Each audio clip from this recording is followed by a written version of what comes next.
Hoy quiero que comencemos a reflexionar acerca de un tema que nos toca a diario. Y a este tema le he titulado La ira en nuestra contra o a nuestro favor. ¿Cuántas veces la ira ha sido una reacción emocional que hemos utilizado en contra de nosotros mismos, en contra de nuestra familia y en contra de las relaciones con las personas que amamos? Sin embargo, la ira puede ser utilizada a nuestro favor. Quizás usted ahora piense, no puede ser. ¿Cómo algo tan malo como la ira puede ser utilizada a favor nuestro? Dice Efesios en el capítulo 4, versículo 26, si se enojan, no pequen. Si se enojan, no pequen. No dejen que el sol se ponga estando aún enojados, ni den cabida al diablo. Luego dice, no agravien al Espíritu Santo de Dios, con el cual fueron sellados para el día de la redención. Y en el versículo 31, abandonen toda amargura, ira y enojo, gritos y calumnias y toda forma de malicia. Más bien sean bondadosos y compasivos unos con otros y perdónense mutuamente, así como Dios los perdonó a ustedes en Cristo. Vamos a reflexionar acerca de lo que el apóstol Pablo dice y luego también nos enfocaremos en otras instrucciones que da el apóstol Santiago. La ira, ¿en contra nuestra o a nuestro favor? ¿Cómo podemos aprender a manejar, administrar esta emoción intensa que es la ira? Y que cuando se acumula dentro de nosotros, nos lleva a resentirnos. Y nos lleva entonces a mantener una actitud amargada, a responder con gritos, con enojo descontrolado. ¿Cómo podemos administrar esto que hace tanto daño en nuestras relaciones y que es el principal destructor de relaciones? Por un lado, la ira, aquella que se acumula como si la lleváramos a nuestro estómago por largo tiempo, amargándonos. O por el otro lado, la ira desbordada que nos lleva a manifestar estallidos de enojo, explosiones destructivas. Como sabemos, el resentimiento muchas veces surge del enojo acumulado y una actitud amargada y explosiva del enojo mal canalizado. Ahora, ¿por eso diremos que todo enojo es negativo? ¿Debemos evitar a toda costa enojarnos? El enojo es una reacción emocional normal. Y es una reacción que nos activa para responder ante situaciones que percibimos injustas, abusivas o que violan nuestro espacio personal, nuestros límites personales. Esta emoción intensa puede ser manejada adecuadamente si respondemos corrigiendo aquello que vemos como inadecuado. Es decir, si mi reacción es de enojo ante eso que percibo como injusto, abusivo o que viola mis límites de propiedad personal, para que mi enojo siga siendo legítimo, mi respuesta debe ser corregir aquello que veo como inadecuado. Pero se requieren 3 componentes para que nuestro enojo no deje resultados desastrosos. Porque esta emoción intensa es sumamente explosiva Y no pensemos que, es fácil para mí manejar el enojo. En realidad, para la mayoría de nosotros no lo es. Necesitamos ponerle una etiqueta grande con un sello rojo que diga: manéjese con sumo cuidado, sustancia peligrosa, explosiva. ¿Está bien? ¿Cuáles son los componentes que necesitamos para administrar el enojo saludablemente? Para que la ira esté a nuestro favor y no en contra nuestra. Primer elemento: responsabilidad. Responsabilidad. Ser responsables de nuestro enojo es asumir que esta es nuestra reacción emocional y que será nuestra la decisión de cómo respondemos cuando nos enojamos. Responsabilidad. Respuesta. Habilidad. Tu capacidad para. Quiere decir que eres tú el que respondes ante el enojo, ante tu propio enojo. Debes asumirlo. Así que la responsabilidad comienza cuando reconocemos que estamos enojados. Reconozca cuando está enojado. Internamente dígase a sí mismo: estoy enojado. Y deje de defenderse, negando cómo se está sintiendo. Algunos niegan su enojo y dicen: no estoy enojado. Esta negación es sumamente negativa. Una vez que reconocemos que estamos enojados, que dejamos de defendernos si alguien lo nota, que echamos a un lado nuestra negación del enojo, entonces debemos desistir de culpar a otros por lo que decimos o hacemos al expresar nuestro enojo. ¿Cuándo fue la última vez que usted dijo: por culpa tuya, mira lo que hice, me hiciste poner bravo? No, eso es irresponsable. Me enojo y lo que hago o digo cuando estoy enojado es asunto mío. Tengo que asumirlo como aquello que yo mismo decido, o aquello que dejo, aquello que permito en mi propia vida. La Biblia no nos enseña a no enojarnos. Santiago capítulo 1, versículo 19 y 20. Mire lo que dice: recuerden esto, queridos hermanos, todos ustedes deben estar listos para escuchar. A ver, vamos a repetir eso: listos para escuchar. Y luego dice: en cambio deben ser lentos para hablar y lentos para enojarse. Eso me incluye a mí. Porque el hombre enojado no hace lo que le agrada a Dios. En estas instrucciones no dice que usted no deba enojarse.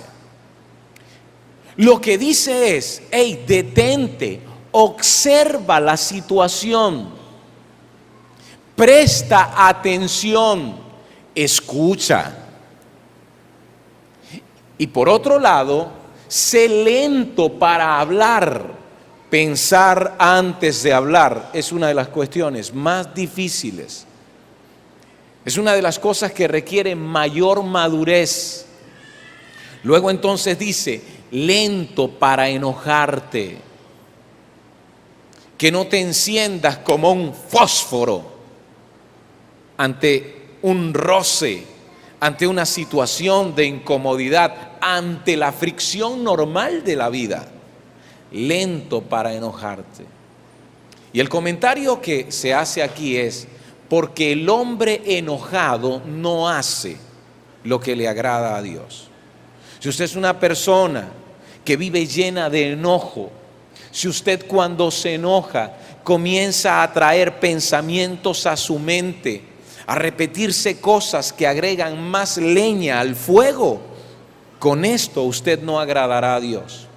Con esto su reacción será una reacción desenfrenada, que hace daño a otros, que te hace daño a ti mismo y que te lleva a actuar de espaldas a Dios. También Efesios, como lo hemos leído allí en el capítulo 4, 26, 27, se nos dan importantes claves. Si se enojan, no pequen. Según la versión popular dice, y procuren que su enojo no les dure todo el día, ni le den lugar al diablo. No dice no te enojes de ninguna manera, pero dice si te enojas, no peques. Nuestro asunto es que muchas veces justificamos nuestras malas acciones porque estamos enojados. Yo sé que hice eso mal, pero es que estaba muy enojado. ¿Quién te dijo que el enojo nos da licencia para herir a los demás? ¿Quién te dijo que el enojo te da licencia para maltratar a otros? ¿Quién dijo que el enojo es nuestra licencia para pecar? Si te enojas, no peques. Y algo interesante, y procura que tu enojo no te dure todo el día. ¿Cuántos de nosotros nos hemos enojado en la mañana? Vamos a nuestro trabajo y al final de la tarde, cuando llegamos a casa, apenas entramos, volvemos otra vez a revivir el enojo matutino. Vengo enojado por lo que pasó esta mañana. ¿Sabes? Para mantener tanto tiempo el enojo, tú has hecho algo. Tú has estado agregando a tus pensamientos y has estado trayendo a tu mente una gran cantidad de pensamientos e ideas en contra de las personas, diciéndote, es injusto, qué abuso, no puedo permitir que me hagan esto. Y te lo repites una y otra y otra y otra vez para mantenerlo todo el día. El apóstol Pablo dice, no le den lugar al diablo.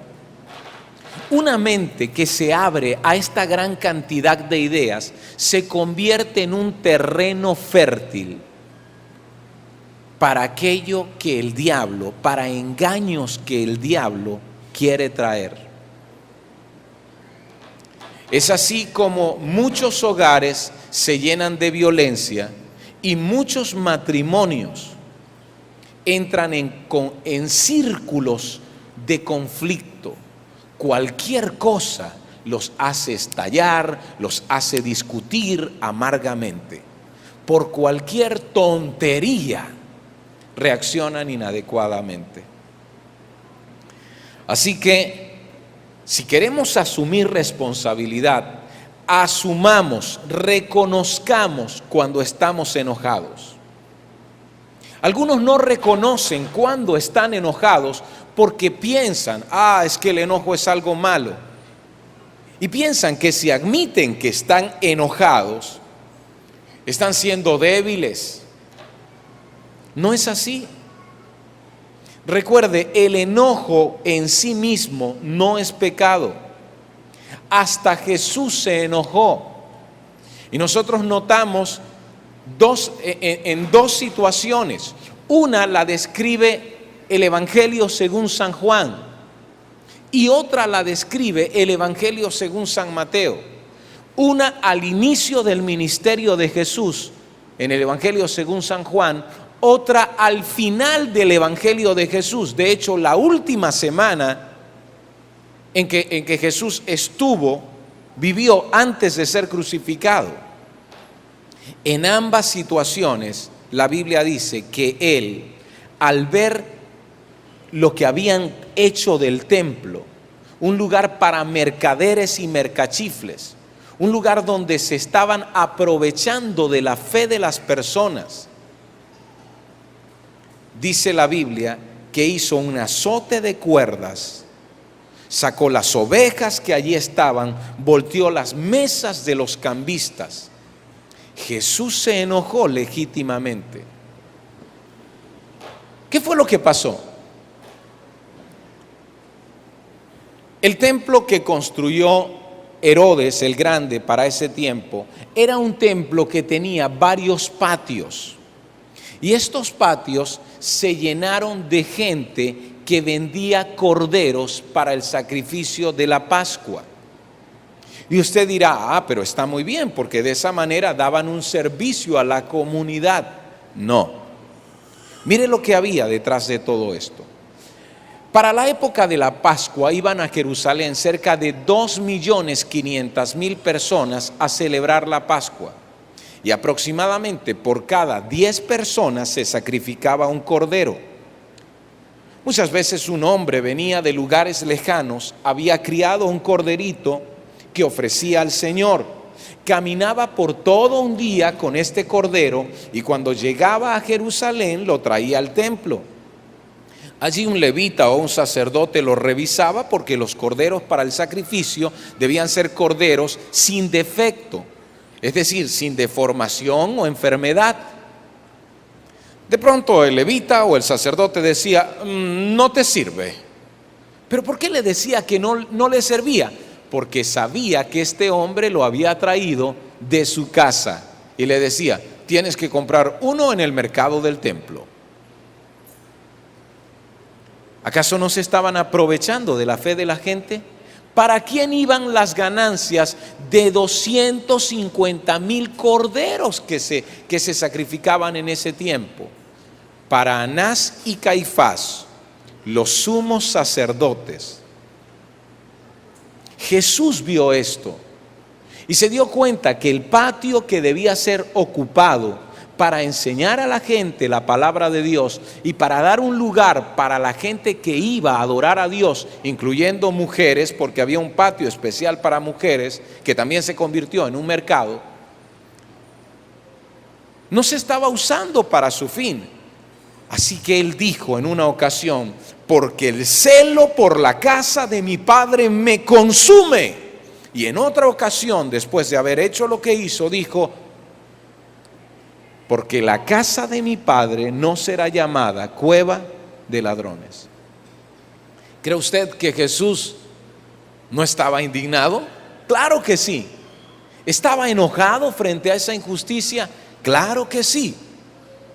Se da cuenta, el enojo en sí mismo no es pecado, porque Jesús, que no pecó, se enojó.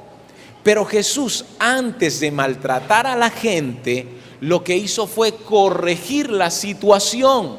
No dijo que haya golpeado a alguien. Dice la Biblia que volteó las mesas, que sacó las ovejas, que limpió aquel lugar.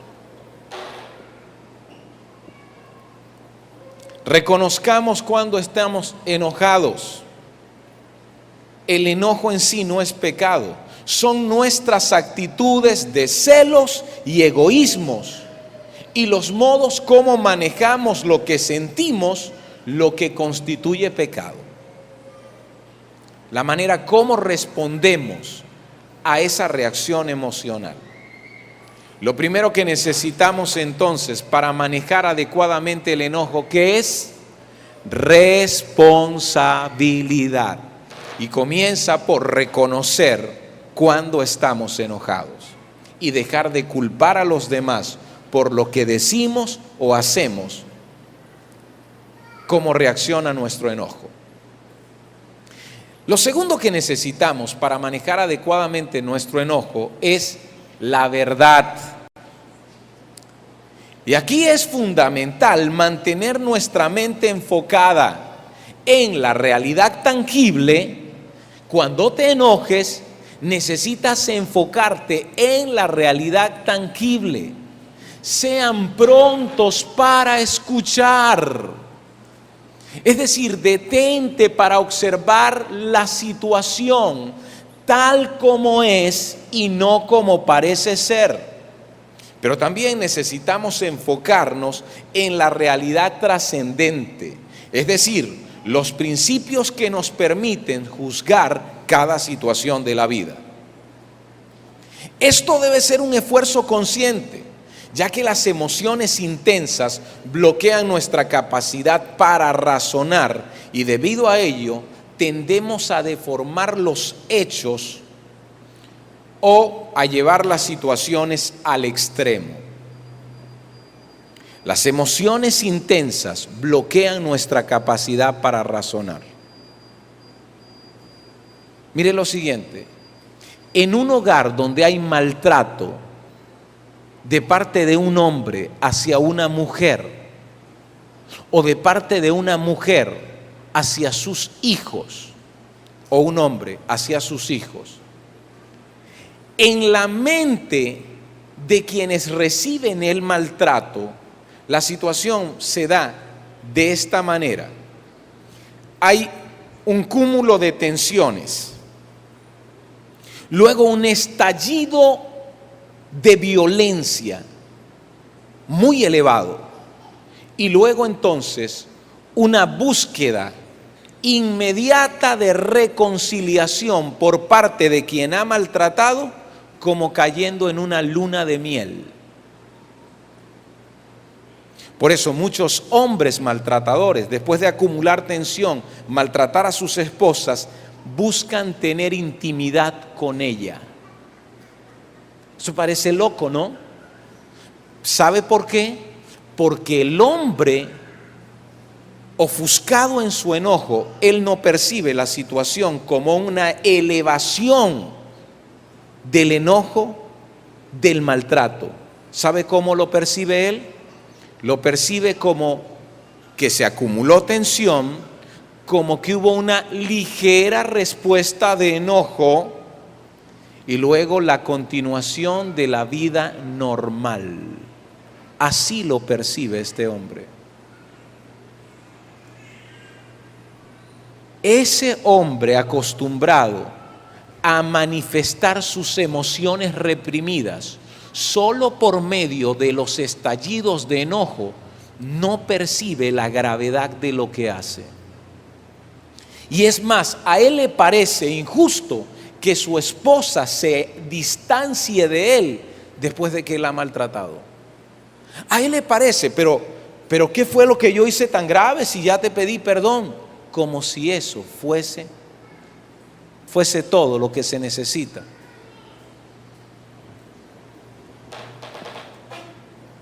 Cuando nos enojamos, nosotros distorsionamos la realidad si permitimos que nuestro enojo corra desenfrenado. Lo mismo, exageramos las situaciones. Y esto es notable con expresiones como siempre, nunca, todo, nada. ¿Cuántas veces usted ha hablado de esa manera? ¿Cuántas veces usted se enoja y dice, porque es que aquí siempre? O señala a alguien y dice, porque tú nunca. O dice, porque en esta casa todo. O dice, porque en este trabajo nada sirve o quién sabe qué. ¿No le parece esto una exageración, una deformación de los hechos? Siempre cuento aquello del hombre que busca ropa interior en la gaveta de la mesita que queda al lado de la cama. Y cuando no la consigue, tira la gaveta y dice, aquí nunca hay ropa interior. Si ahí nunca hay ropa interior, ¿para qué la busca ahí? Vaya y búsquela en la gaveta donde guardan los cuchillos.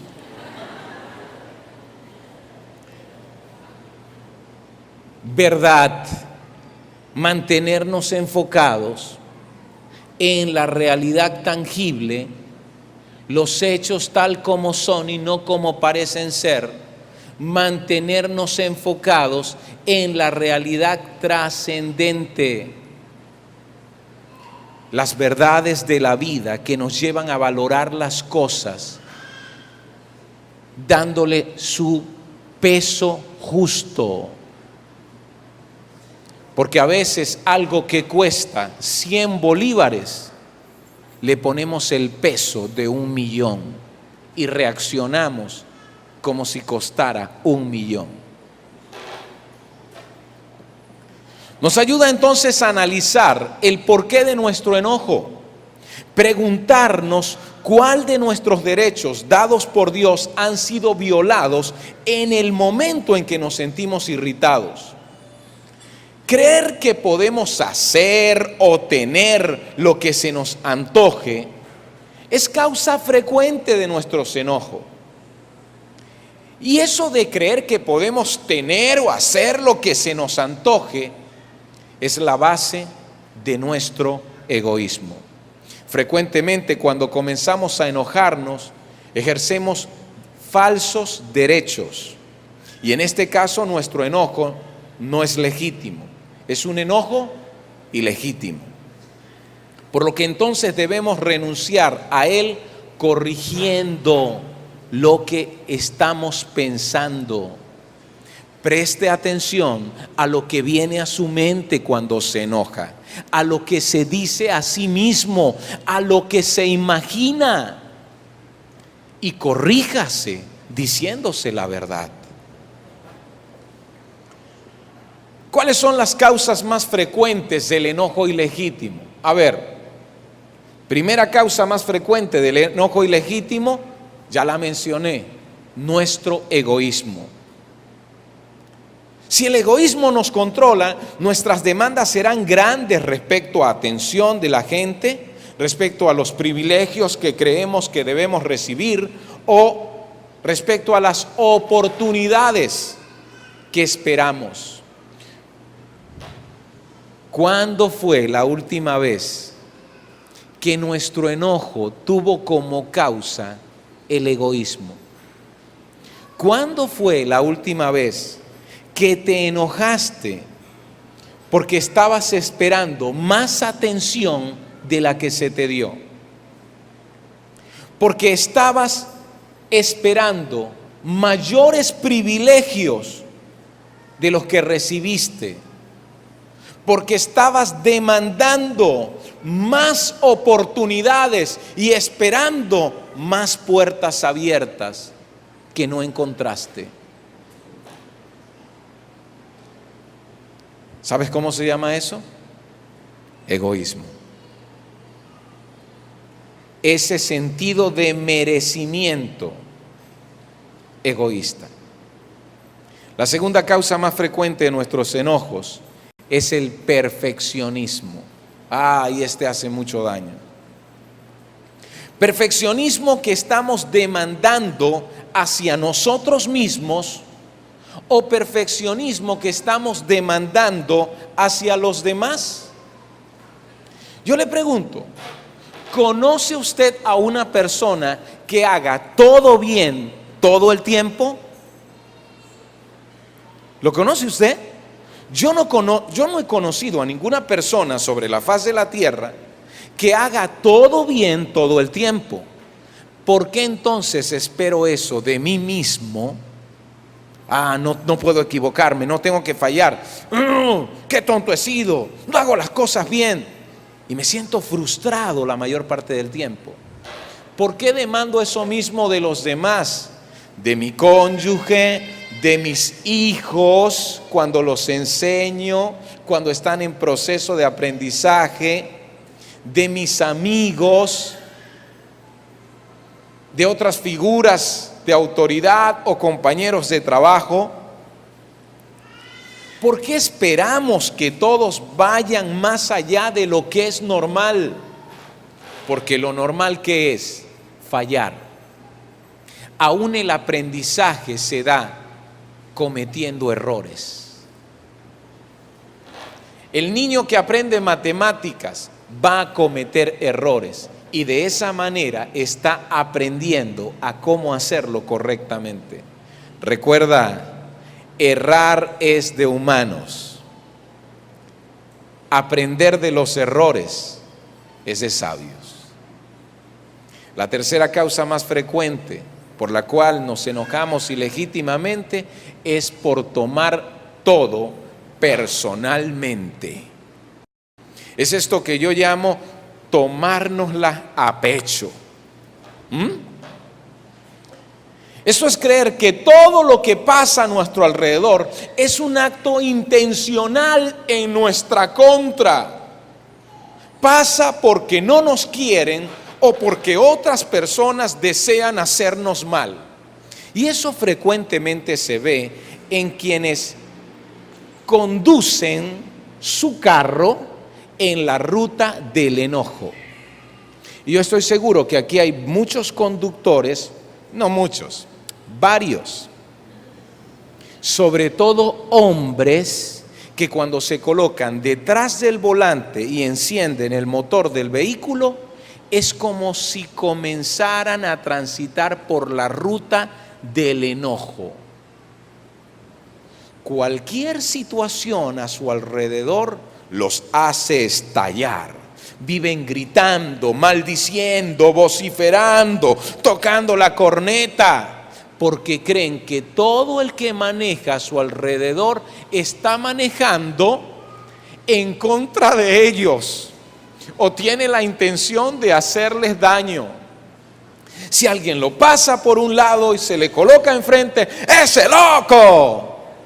Y si alguien viene manejando detrás y le coloca las luces altas, ya me puso las luces altas, me voy a ir aquí a un lado, voy a esperar que me pase y me voy a ir detrás de él, poniéndole yo también mis luces altas.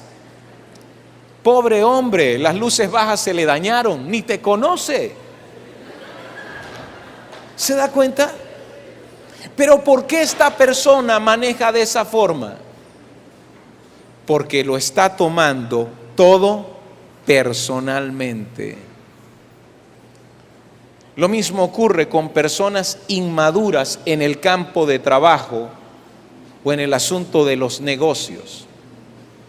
Muchas veces en el área laboral nos sentamos el equipo de trabajo para planificar y para tratar asuntos que necesitamos decidir.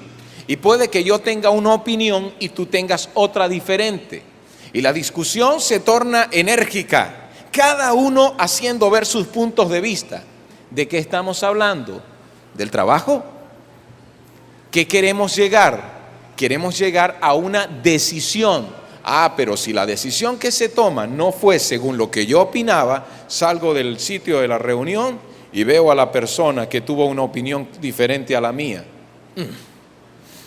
Estoy molesto con él. Venga acá, ¿cuál es el problema? Esa persona no te estaba atacando a ti, estaban hablando de un asunto de trabajo, era una decisión a tomar, no se trataba de tu propia persona. Pero ¿cuándo fue la última vez que usted se enojó porque tomó las cosas personalmente? Aquí no ocurre, ¿verdad? Ok. Yo le digo para que le diga a la gente que está allá afuera. Si vivimos interpretando las cosas de esa manera, si vivimos interpretando, tomándonos personalmente cualquier situación, podemos llegar al punto de distorsionar la realidad para vivir en un total engaño. Y es lo que se llama rasgos paranoicos. Una persona con rasgos paranoicos es una persona que siente que constantemente los demás lo están atacando, que vive peleando con todo el mundo, que se siente ofendido por cualquier situación y circunstancias. Y esto es peligroso, porque cuando uno desarrolla ese tipo de rasgos paranoicos, puede desconectarse de la realidad. Y es lo que ocurre con el hombre celoso, con la mujer celotípica, que ante cualquier situación se crea toda una novela y fantasía en su mente y reacciona no según los hechos, sino según esa ficción en sus pensamientos. ¿Cuáles son entonces las tres causas más frecuentes del enojo ilegítimo? El egoísmo, el perfeccionismo y tomar todo personalmente. Con estas tres actitudes nos sentiremos frecuentemente ofendidos, frustrados o tensionados.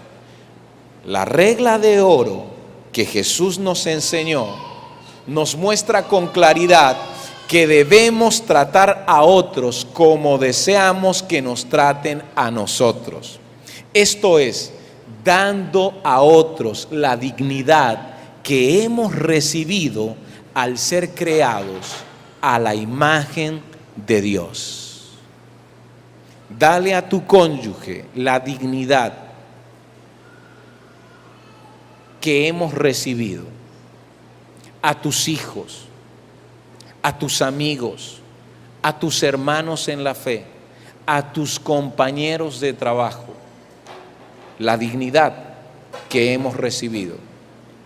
Fuimos creados a imagen de Dios. Tercer elemento para manejar la ira adecuadamente. A ver, el primero, ¿cuál era? Responsabilidad. El segundo, verdad. El tercer elemento, sabiduría. Sabiduría puede entenderse como destrezas o habilidades para tratar con los problemas de la vida. Y dentro de toda la instrucción, dentro de todo el programa de entrenamiento que desarrollamos aquí en COE Las Buenas Nuevas, procuramos entrenamientos que nos habiliten, que nos capaciten para enfrentar los problemas de la vida. Por ejemplo, a través del curso de Matrimonios para toda la vida, a través del curso de conceptos financieros, y ahora a través de un curso que estamos abriendo y en lo que precisamente se basa este mensaje y estas orientaciones que estaré dando, que se llama Paz en la Familia, que es cómo manejar adecuadamente el enojo, cómo reducir la ira en las situaciones familiares.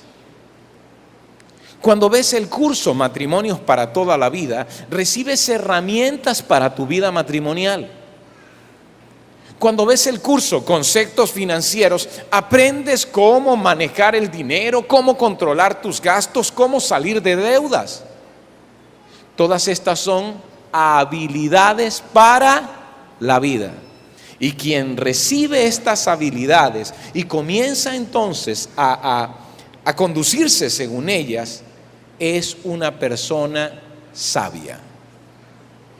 Y ese es el tercer elemento, sabiduría.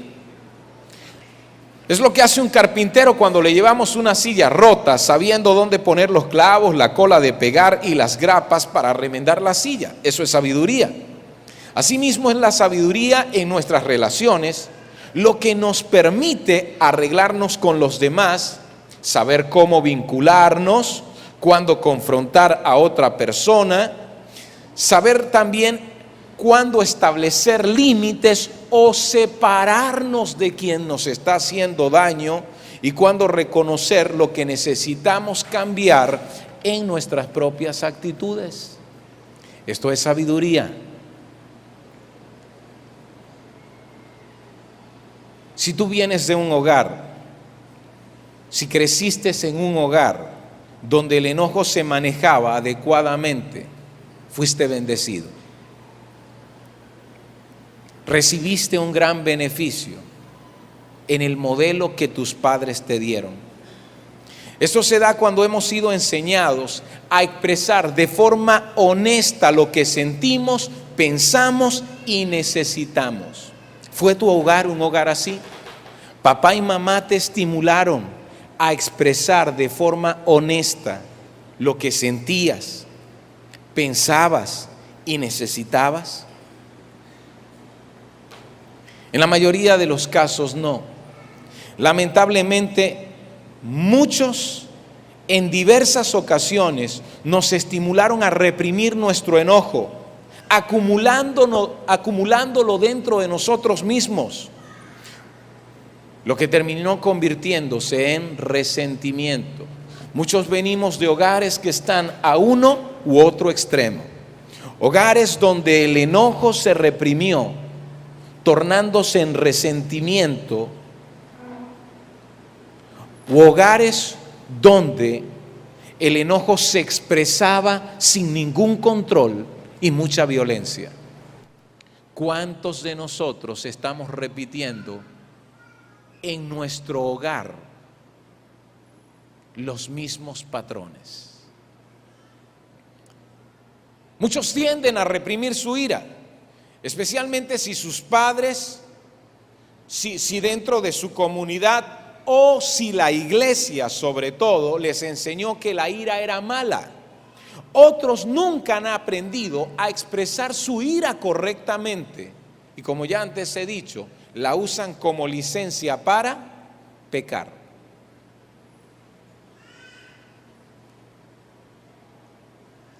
Con responsabilidad, verdad y sabiduría, el reto es expresar el enojo legítimo, hablando la verdad en amor, para corregir esas situaciones que vemos como injustas, abusivas o violatorias de nuestro espacio personal. La clave aquí es esta: si quieres corregir allá afuera, primero tienes que corregir aquí dentro, en tu propia vida. Y así como lo expresa el apóstol Pablo, debemos tratar a las personas con quienes estemos enojados de la mejor manera, buscando resolver lo que consideramos está mal. Podemos hacerlo confrontando. Le pregunto, ¿confronta usted cuando es necesario? Si usted siente que una persona o piensa que alguien le ha hecho algo malo, ha fallado contra usted o contra aquello que es un interés común, ¿confronta usted a esa persona o se calla todas esas cosas y comienza como la vaca que rumea, pero a rumear todas esas cosas en su mente? Podemos expresarnos confrontando de esta manera. A ver, ¿cómo? Número 1, en privado, no públicamente. Número 2, tan pronto como sea posible. No deje que su enojo se acumule, porque luego va a ser más difícil expresarse de forma franca, objetiva y enfocada. Número 3, con un yo que se responsabiliza por sus sentimientos y pensamientos y no con un tú que pone una etiqueta de condena en la vida de otra persona. Número 4, hablando de un punto en cada ocasión y no sacando todas las facturas viejas que tenemos porque por fin me atreví a hablar. Número 5, tratando únicamente acciones que la persona puede cambiar. No le reclame a ella lo que hace su hermano, porque ella no puede cambiar el comportamiento de su hermano, solo puede cambiar su propio comportamiento. Número 6, evitando el sarcasmo. Porque hay gente que dice, yo se lo dije ahí medio jugandito, así no vale. Porque el sarcasmo es un tono de burla al tratar los asuntos y esto no corrige nada en realidad, solo ofende al que recibe el sarcasmo. Número 7, ¿sí? Evitando palabras extremas como siempre, nunca, todo, nada, evitando palabras extremas. Número 8, presentando la crítica que usted está haciendo como una sugerencia o en forma de preguntas que le permitan a la persona reflexionar.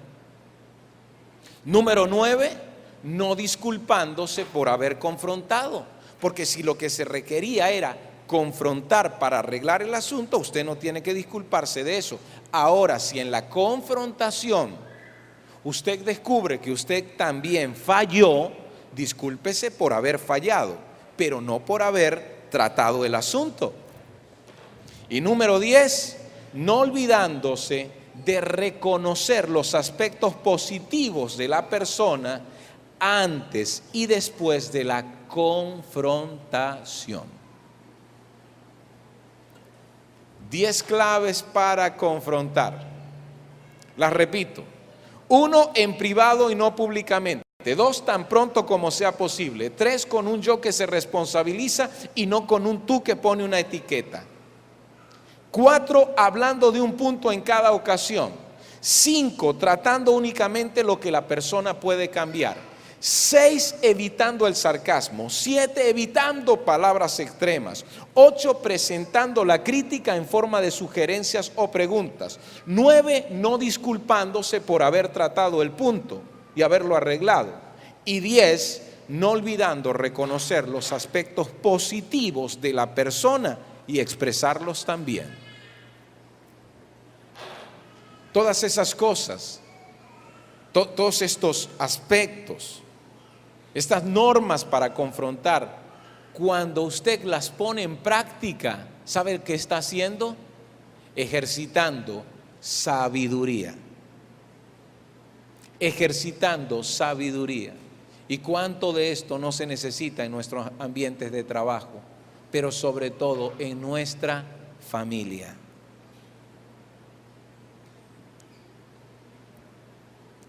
Termino con esta reflexión. Si hay riesgos de más abuso o violación de nuestro espacio personal, busquemos apoyo de otras personas. Recurramos a las autoridades, porque quizás usted dice, pero yo he tratado de corregir la situación, pero es como si no se corrigiera. Pues busque apoyo de otros. Recurra a las autoridades de ser posible. Y si no hay un cambio de actitud en esa otra persona, por mucho que usted la considere, por mucho que usted quiera a esa persona, es necesario una separación a fin de evitar más daños. Eso sí, manteniendo nuestro corazón libre de resentimientos, manteniendo nuestro corazón libre de herir a otros, encarnizarnos o ensañarnos en contra de esa otra persona, por mucho que nos haya herido. Porque recuerde, el resentimiento y la venganza es un ácido corrosivo que daña más el envase que lo contiene que aquello sobre lo cual se vierte. ¿De qué manera Dios ha hablado hoy a tu vida? ¿Cuántas cosas necesitas corregir y poner en práctica?